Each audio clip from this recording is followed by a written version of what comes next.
दिल्ली विधानसभा चुनाव परिणामों ने सिर्फ आम आदमी पार्टी और बीजेपी को ही नहीं चौंकाया, बल्कि पूरे देश को आश्चर्य मिश्रित तरीके से इन परिणामों को देखने के लिए बाध्य कर दिया। इन परिणामों के कई निहितार्थ हैं।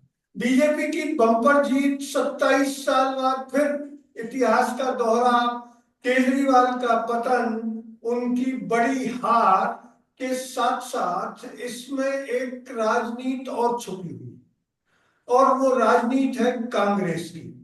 पिछले 6 महीने से सहयोगी दल यानी इंडिया गठबंधन के सहयोगी दलों के तंज और व्यंग बाणों से आहत कांग्रेस ने इस बार दिल्ली चुनाव अकेले लड़कर न सिर्फ केजरीवाल को धूल चटाई, बल्कि इंडिया गठबंधन के सहयोगी दलों के नेताओं को भी ये अलिखित चेतावनी दे दी कि अगर कांग्रेस चाहेगी तो वो उन्हें उनके राज्यों में बीजेपी के हाथों ऐसी ही पराजय के लिए बाध्य कर सकती है। इस पूरी राजनीतिक गठबंधन की पूरी स्थिति पर चर्चा करने के लिए प्रख्यात विश्लेषक और प्रख्यात पत्रकार गोविंद चतुर्वेदी जी स्क्रीन पर मौजूद हैं। हम पहला सवाल करेंगे कि दिल्ली के परिणाम बीजेपी को खुशी की लहर तो लेकर आए हैं, लेकिन क्या बीजेपी और कांग्रेस दोनों की जो राजनीतिक रणनीति है वो ये बता रही है कि बीजेपी को भी आने वाले दिनों में केजरीवाल की तरह इसी तरह की परिस्थितियों का सामना करना पड़ सकता नमस्ते सुभाष जी। हमारे सारे दर्शकों को भी नमस्कार। आप बिल्कुल ठीक कह रहे हैं। दिल्ली के चुनाव परिणाम ये बताने के लिए काफी हैं कि आने वाले दिनों में बीजेपी को अब मुकाबला दिल्ली में कांग्रेस से करना होगा। कांग्रेस ने इस चुनाव में बेशक कोई सीट नहीं जीती, जो पहले भी 2 बार नहीं जीत पाई थी, इस बार भी नहीं जीत पाई। ये कोई अच्छी स्थिति नहीं है कांग्रेस के लिए। लेकिन कांग्रेस के लिए संतोष की बात यह हो सकती है कि उसके 2 लाख वोट बढ़े हैं,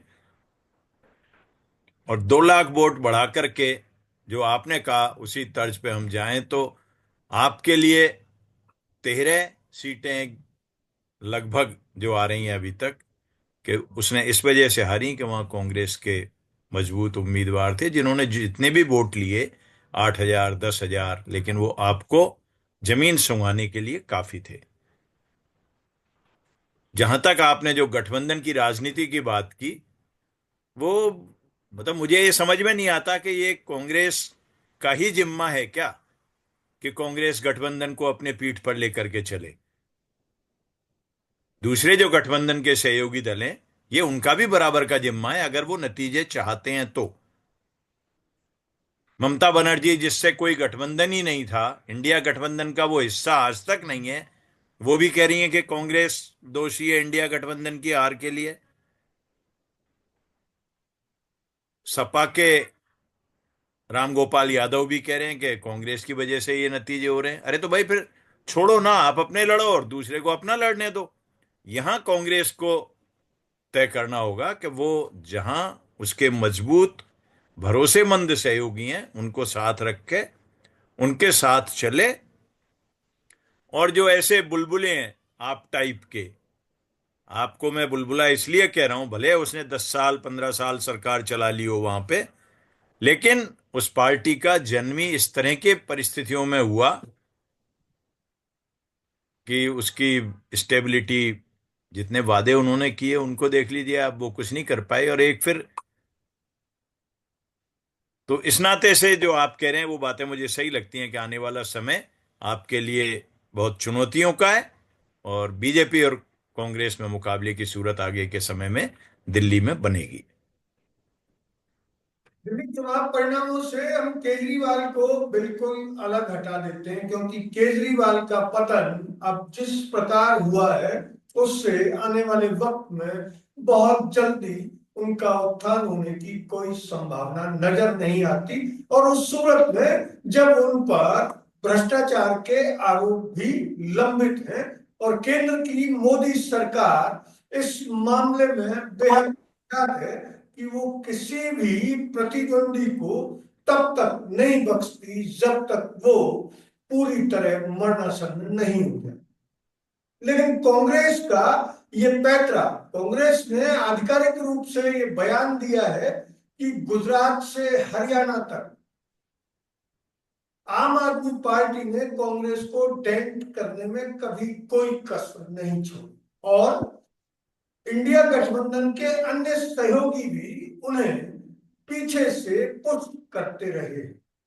यहां तक कि शरद पवार ने भी हाल ही महाराष्ट्र और हरियाणा की हार के बाद शरद पवार तक ने यह कहा कि राहुल गांधी को नेता प्रतिपक्ष से हट जाना चाहिए, जबकि कांग्रेस 99 सीट के साथ लोकसभा में सबसे बड़ा दल है। इन हालात में अब इंडिया गठबंधन में क्या कांग्रेस सहयोगियों के मुंह बंद करा पाएगी या सहयोगी उसे पहले की तरह ऐसे ही टेंट और इसी तरह से उस पर व्यंग करते रहे? सुभाष जी, जो मैंने एक लाइन कही कि अब यह तय कांग्रेस को करना है कि वो अपनी स्थिति और कैसी चाहती है इंडिया गठबंधन में। जहां तक जनता के दिलो दिमाग की बात है, न केवल दिल्ली बल्कि जो आपने बात की हरियाणा की कर लीजिए, महाराष्ट्र की कर लीजिए, बिहार की कर लीजिए, उत्तर प्रदेश की कर लीजिए, जिस भी राज्य की आप बात करें, कांग्रेस 100% देश के हर गांव में मौजूद है। उसके कार्यकर्ता मौजूद हैं, उसके सिंपैथाइजर मौजूद हैं। अब कांग्रेस को यह तय करना है कि वो उनको खड़ा करने की सूरत कैसे करती है। आप पीछे जाकर के देखिए, 93 में उत्तर प्रदेश के विधानसभा चुनाव हुए और उसमें कांग्रेस ने बसपा को 300 सीटें दे दी, खुद 125 सीट लड़ी। तब एकीकृत उत्तर प्रदेश था। और उसके बाद से जो हुई, जब कार्यकर्ता को जगह कहीं नहीं मिलेगी तो कार्यकर्ता फिर इधर उधर होता है। लेकिन कांग्रेस के नीति सिद्धांत आज भी आम लोगों को, बहुत लोगों को अच्छे लगते हैं। अब कांग्रेस को यह तय करके कि मुझे क्या स्टैंड लेना है, वो एक स्टैंड अपना नोटिफाई कर दे और स्टैंड नोटिफाई करने के बाद जिसको आना है आए, नहीं आना है नहीं आए। जितना पीछे कांग्रेस सहयोगी दलों को सपोर्ट कर रही है, मतलब आप देखिए कि कांग्रेस सहयोगी दलों को सपोर्ट करके खुद अपने आप को समाप्त करती है। मतलब उस हद तक सपोर्ट करती है कि उसका कितना भी नुकसान हो जाए। और बीजेपी बीजेपी उस हद तक उनके साथ चलती है जहां तक उसको खुद को ताकत मिल रही है और जब तक सामने वाला सहयोगी समाप्त न हो जाए। आप उदाहरण देख लीजिए, महाराष्ट्र में शिवसेना 2 टुकड़े हो गए, असली की लड़ाई दोनों लड़ते रहेंगे। पंजाब में आ जाइए, अकाली दल। बिहार में जनता दल यूनाइटेड। अब नीतीश कुमार का अगले चुनाव में क्या होगा, भगवान मालिक है। उत्तर प्रदेश में बहुजन समाज पार्टी। तो लगभग जितने भी सहयोगी बीजेपी ने अपने साथ लिए उनको वहां छोड़ा। कांग्रेस ने अपने सहयोगियों को इतना आगे बढ़ा दिया कि वो खुद पीछे छूट गई। अब ये तय कांग्रेस को करना है और कांग्रेस को तय करने के बाद जो आप कह रहे हैं कि ऑफिशियल स्टेटमेंट के साथ कांग्रेस आई है कि भाई महाराष्ट्र से लेकर के हरियाणा तक के सब जवाब दिए। अगर ये सूरत है तो आराम से फिर कांग्रेस इस स्टैंड पे चलेगी तो सहयोगी सब पीछे चलते नजर आएंगे। क्योंकि एक लाइन ये मान लीजिए, दिल्ली के चुनाव का निहितार्थ कि कांग्रेस अगर जीत नहीं सकती तो हराने की ताकत तो रखती है और वो उसने दिल्ली में दिखा दिया। आपने मान लीजिए वही हाल कांग्रेस का वहां किया, यहां ये हो गया। और आपकी जो मुश्किलों की आप बात कर रहे थे, आपकी मुश्किलें तो केजरीवाल की तो अपनी मुश्किलें हैं ही, लेकिन केजरीवाल से आगे अब जैसे भगवंत मान है पंजाब में, वो बहुत आसानी से साथ चलने वाले नहीं है उनकी। वो अपनी पार्टी, फिर बीजेपी भी पीछे लगेगी और दूसरी ताकतें लगेंगी। तो अभी तो आने वाला समय केजरीवाल के लिए तो न केवल मुश्किलों का है, उनकी तो लड़ाई ये होगी कि आप कितना खड़ी रह पाती है। कांग्रेस की नई स्ट्रेटेजी यानी हम हराने की ताकत रखते हैं, जीत भले ही नहीं सकते।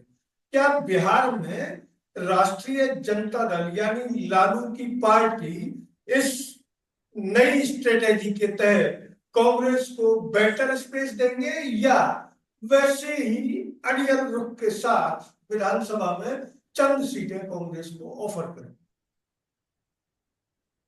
सुभाष जी, बिहार को लेकर के, आरजेडी को लेकर के मेरी राय थोड़ी अलग है। हो सकता है मैं गलत हूं, लेकिन मेरा मानना यह है कि बिहार में आरजेडी और उसके नेता लालू प्रसाद यादव हों या तेजस्वी यादव हों, मैं तेजस्वी को भी तुलनात्मक रूप से देश के युवा नेताओं में एक मैच्योर पॉलिटिकल लीडर के रूप में देखता हूं। और उसने कांग्रेस का साथ देने में आरजेडी ने कोई कसर नहीं छोड़ी है। पिछले चुनाव की अगर आप बात करें तो वहां कई सीटें ऐसी थीं जहां कांग्रेस ने क्लेम किया, और वहां के जो विश्लेषक उस समय बताते थे वो ये बताते थे कि कांग्रेस की वजह से कम सीटें वहां रहीं। जो भी रहा हो, लेकिन मेरा मानना यह है कि बिहार जैसे राज्य में कांग्रेस को एक मजबूत और विश्वस्त सहयोगी के साथ चलना चाहिए, क्योंकि वहां अगर कांग्रेस अकेले लड़ने का फैसला करेगी तो न केवल एक भरोसेमंद सहयोगी को छोड़ेगी, ताकतवर सहयोगी को छोड़ेगी, बल्कि नुकसान कांग्रेस का भी होगा और आरजेडी का भी होगा। तो अगर बिहार की आप बात कर रहे हैं तो बिहार में के लिए मेरा मानना यह है कि वहां कांग्रेस को आरजेडी के साथ चलना चाहिए। सीटों का आपस में जितना भी एडजस्टमेंट दोनों का बैठे, बहुत रियलिस्टिक रियलिस्टिक होकर के वहां काम करना चाहिए। और अब एन चुनाव के मौके पर जो आने वाले सहयोगी हैं उनसे बचना चाहिए, उन नेताओं से भी बचना चाहिए जो बिल्कुल चुनाव के मौके पर आते हैं, वो किसी लक्ष्य से आते हैं या बिना लक्ष्य के आते हैं, लेकिन उन लोगों से बचना चाहिए। वहां कम्युनिस्ट पार्टियां और आरजेडी, इन दोनों के साथ मेरी राय में कांग्रेस को मिलकर चलना चाहिए। इन हालात में जब इंडिया गठबंधन के तमाम सहयोगी लगातार कांग्रेस पर हमला कर रहे हैं कि उसकी वजह से इंडिया गठबंधन न सिर्फ कमजोर हो रहा है, बल्कि उसी की जिद के चलते गठबंधन मजबूत नहीं हो पाता है।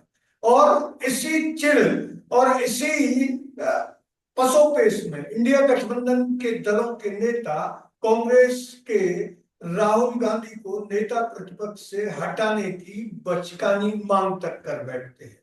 इन हालात में कांग्रेस कैसे, क्योंकि बिहार से भी ऐसे कई स्टेटमेंट आए जिनमें लालू यादव ने भी शरद पवार और इनका साथ देने की हामी भरी थी कि कांग्रेस को नेता प्रतिपक्ष का पद छोड़ देना चाहिए। इन हालात में कांग्रेस कैसे इस अपमानजनक रवैये के साथ, सहयोगी चाहे कितना ही मजबूत हो, कितना ही विश्वसनीय हो, लेकिन अपमान सहकर वो किस हद तक आगे बढ़ पाए? नहीं सुभाष जी, अपमान सहने वाली तो बात राजनीति में, मान अपमान तो कुछ होता नहीं। ये मान लीजिए आप, राजनीति में उसी हिसाब से काम करने पड़ते हैं। और आरजेडी के बारे में जो आपने कहा कि बीच में इस तरह की शरद यादव और इनके माध्यम से जो बातें आई, मेरा मानना यह है कि कांग्रेस जहां अभी कमजोर पड़ रही है, वो एक तो हो गया सबसे बड़ा स्टैंड लेने की बात, कि स्टैंड लेकर के एक्शन लेना, और दूसरे सहयोगी दलों के साथ या और दूसरी दलों के साथ जो एक तालमेल बैठना चाहिए, जो एक 24x7 बातचीत का सिलसिला रहना चाहिए, एक संवाद रहना चाहिए, वो नहीं है। और ये संवादहीनता जो होती है वो ऐसी परिस्थितियों को पैदा करती है। ऐसे में दोबारा आज की तारीख में जो आप कह रहे हैं कि इंडिया गठबंधन के जो दूसरे नेता हैं जो कह ही रहे हैं कि कांग्रेस की वजह से ऐसा नहीं हो पा रहा, कांग्रेस को असल बात तो यह है कि कांग्रेस उनकी वजह से नहीं हो पा रही, उनकी वजह से, सहयोगी दलों की वजह से इंडिया गठबंधन एक शेप नहीं ले पा रहा।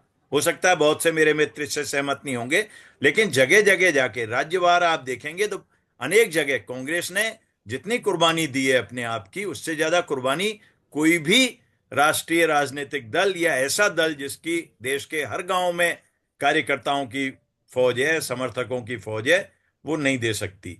और निश्चित तौर पे ये भी मान के चलिए कि आज प्रधानमंत्री नरेंद्र मोदी के बाद अगर इस देश में दूसरे किसी राजनेता का आप नाम पूछेंगे तो वो राहुल गांधी होगा। राहुल गांधी ने अपनी यात्राओं के जरिए और दूसरी जनसंपर्क माध्यमों के जरिए अपनी एक जगह बना रखी है। अभी दिल्ली के चुनाव के बारे में मैं कहीं देख रहा था कि दक्षिण भारत के किसी अखबार समूह के ब्यूरो चीफ ने दिल्ली में एक सर्वे किया लोगों से बातचीत करके।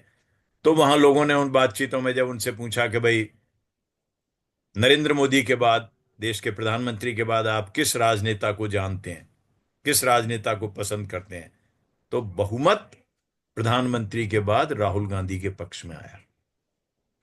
इसी तरह से जब लोगों ने वोट की बात की तो वोट उन्होंने आपके लिए, उनमें से कई लोगों ने आपके लिए कहा। तो इस सूरत को बदलने के लिए कि लोगों के दिल दिमाग में एक नेता के तौर पर भी राहुल गांधी की छवि है, कांग्रेस की छवि देश के लाखों करोड़ों गांव, लाखों गांवों में है, तो उसको जोड़ करके सब चीजों को, और वहां कांग्रेस को अपनी हैसियत इंडिया गठबंधन के लोगों को, दलों को दिखानी होगी कि मेरी क्या हैसियत है। और उस हैसियत के हिसाब से वो जो पुरानी कहावत है कि offence is the best defence, तो आप आक्रामक होकर के अपनी स्टैंड को क्लियर कर दीजिए, सामने वालों को जो आना चाहे आए, नहीं आना है नहीं आए। उत्तर प्रदेश में अगर मुलायम सिंह अखिलेश यादव को सरकार बनानी है या सरकार बनाने के लिए लड़ाई लड़नी है, तो निश्चित तौर पे ये उस उनका भी जिम्मा है कि वो कांग्रेस को साथ लेकर के चलें, कांग्रेस के साथ आए। नहीं आएंगे तो उनको भी पता है कि वो कहाँ होंगे, कांग्रेस कहाँ होगी। एक अंतिम सवाल, अरविंद केजरीवाल और अन्ना हजारे, इन दो व्यक्तियों के किए गए कार्यकलापों की वजह से कांग्रेस की दुर्गति 44 सीटों तक हुई। यानी 2014 में वो सिर्फ 44 सीट जीत पाई। उसके खिलाफ जो माहौल खड़ा हुआ, उस माहौल के पीछे कौन था ये तो पूरा देश जानता है, लेकिन माहौल के चेहरे दो ही थे, अन्ना हजारे और केजरीवाल। इन दो को, अन्ना हजारे को तो खैर वक्त रहते ही हाशिए पर फेंक दिया गया, लेकिन अरविंद केजरीवाल को ठीक 15 साल बाद कांग्रेस ने धूल चटाकर, क्या ये माना जा सकता है कि कांग्रेस ने बहुत धीमी गति से काम किया, लेकिन अपने उस दुश्मन को नेस्तनाबूद कर दिया जिसने कांग्रेस की हालत बद से बदतर बनाने में आरएसएस और बीजेपी का साथ दिया? नहीं, मैं इसको कोई रणनीति के तौर पे तो नहीं देखता हूं कि कोई, क्योंकि जिस तरह से काम हो रहा है उसमें कोई बहुत बड़ी रणनीति के तौर पे ऐसा हुआ हो, ये मुझे नहीं लगता। लेकिन जो भी हुआ उसका अर्थ और भावार्थ यही है जो सामने आ रहा है। तो अरविंद केजरीवाल ने जो किया है, जो जैसा उन्होंने किया, जो उन्होंने किया वो उन्होंने भोग लिया। और भोग लिया में यह है कि आगे आने वाला समय क्या होगा, किसी के भी खिलाफ, मैं यहाँ बहुत जोर से कहना चाहता हूं कि किसी के भी खिलाफ बदले की भावना से कार्रवाई नहीं होनी चाहिए। लेकिन आप याद करिए कि अरविंद केजरीवाल जब सत्ता में आए थे, अन्ना हजारे की पीठ पे चढ़ के आए और ऐसे मामले से एक ऐसे मामले से उन्होंने अपने आप को स्थापित करने की कोशिश की, एक भावनात्मक मुद्दे से। आज उस भावनात्मक मुद्दे की देश में पूरे में क्या स्थिति है, उसी तरह के मामले, चाहे मणिपुर ले लीजिए, चाहे कोई भी राज्य आप ले लीजिए, उनमें उसी तरह के मामले सारे एक से एक हीनियस क्राइम जिनको कहते हैं वो हो रहे हैं। तो अरविंद केजरीवाल ने जन लोकपाल की बात की, मुफ्त बिजली पानी ये जो हुए, अब ये सारी चीजें भारी पड़ेंगी लोगों को। अब नई गवर्नमेंट को भी कितना वो दे पाएगी, क्या करेगी, जो वायदे बीजेपी करके आई है। अभी लाड़की बहना महाराष्ट्र में आप देख रहे हैं कि 6 लाख महिलाओं के लिए पेमेंट रुक गए। कह रहे हैं कि हम 6 लाख महिलाओं से वापस तो नहीं लेंगे, लेकिन उनके पेमेंट तो बंद हो गए। तो वापस नहीं लेंगे तो चुनाव के समय उनको उतनी बड़ी राशि का मिलना, तो कुछ भी कहना नहीं है। लेकिन इस समय अब इन सरकारों को, केजरीवाल का जहां तक है, केजरीवाल ने जो बोया है केजरीवाल उसको काटेंगे। आप अगर बबूल बोते हैं तो आप आम नहीं ले सकते फिर। इतना ही शायद आप जो कह रहे हैं उस पर कहना काफी होगा। प्रकरण में यानी दिल्ली चुनाव परिणाम और बीजेपी का जश्न, इन दोनों के बीच एक और नई चीज, नई शुरुआत जो आ रही है कि पतन के साथ साथ यानी जहाज डूबने की नौबत आने पर चूहे सबसे पहले भागते हैं। कुछ लोग ऐसा कह रहे हैं कि आम आदमी पार्टी के एमएलए भी सत्तारूढ़ बीजेपी या फिर कांग्रेस के साथ जा सकते हैं। क्या संभावना देखते हैं आप ऐसी? मैंने जो बीच में सुभाष जी एक जिक्र किया पंजाब का भगवंत मान के रेफरेंस में, आप ये मान के चलिए कि आपका न कोई बहुत बड़ा संगठनात्मक ढांचा है, न आपका कोई, मैं बार बार कहता हूं कि बहुत साथी असहमत हो सकते हैं, लेकिन आपका कोई बड़ा राजनीतिक भविष्य भी मुझे देश में नहीं दिखता। क्योंकि अगर वो होना होता तो जिन उम्मीदों से आपने खड़ा किया था, केजरीवाल ने अपने आप को खड़ा किया था, सबसे पहले क्या हुआ? सबसे पहले प्रशांत भूषण और योगेंद्र यादव को बाहर किया, या बाहर हुए। क्यों हुए? कि वो परिस्थितियां ऐसी थीं कि वो सूरत में जिन वादों के साथ सत्ता में आना चाहते थे, या अपने आप को देश में एक तीसरा विकल्प बीजेपी और कांग्रेस के बाद देश की जनता के सामने रखना चाहते थे, वो रखने की सूरत उनकी नहीं बनी। तो निश्चित रूप से आप ये मानिए कि आने वाले दिनों में, अभी तो ये आने लग गई चर्चाएं कि विपक्ष का नेता चुनने में ही दिक्कत होगी। अभी विपक्ष का नेता चुनने के पहले शायद ऐसी सूरत बन सकती है कि 10% का आपके पास संख्या बल न रहे और आपके लिए विपक्ष के नेता की सूरत ही नहीं रहे बनाने की। तो जो भी सूरत होगी, लेकिन उसमें निश्चित तौर पे, और कांग्रेस ने जो परफॉर्म किया है दिल्ली में, 2 लाख वोट उसके बढ़े हैं। निश्चित तौर पे बीजेपी के शायद 7-8 लाख बढ़े हैं और उतने ही आपके कम हुए हैं। तो आपको तो मानिए कि वो तो अब धीरे धीरे जो भी सूरत उसकी होगी वो बनेगी। और जो जीतने वाले 22, शायद 22 एमएलए जीते हैं उसके, 48 बीजेपी के, 22 उसके, तो उन 22 में से सब लोग अपना अपना स्थायी घरौंदा ढूंढने की कोशिश करेंगे, इसमें कोई दो राय नहीं है। तो आपके पास क्या रहेगा ये समय बताएगा, लेकिन निश्चित तौर पे टूट फूट होगी, अच्छी टूट फूट होगी, ऐसा मुझे लगता है, मेरा अनुमान है। आपने दिल्ली चुनाव परिणामों का विश्लेषण प्रख्यात विश्लेषक गोविंद चतुर्वेदी जी से सुना। अगर ये वीडियो आपको अच्छा लगा तो इसे लाइक करें, शेयर करें और हाँ, हिंदी हेडलाइन को सब्सक्राइब जरूर करें। धन्यवाद। जय हिंद।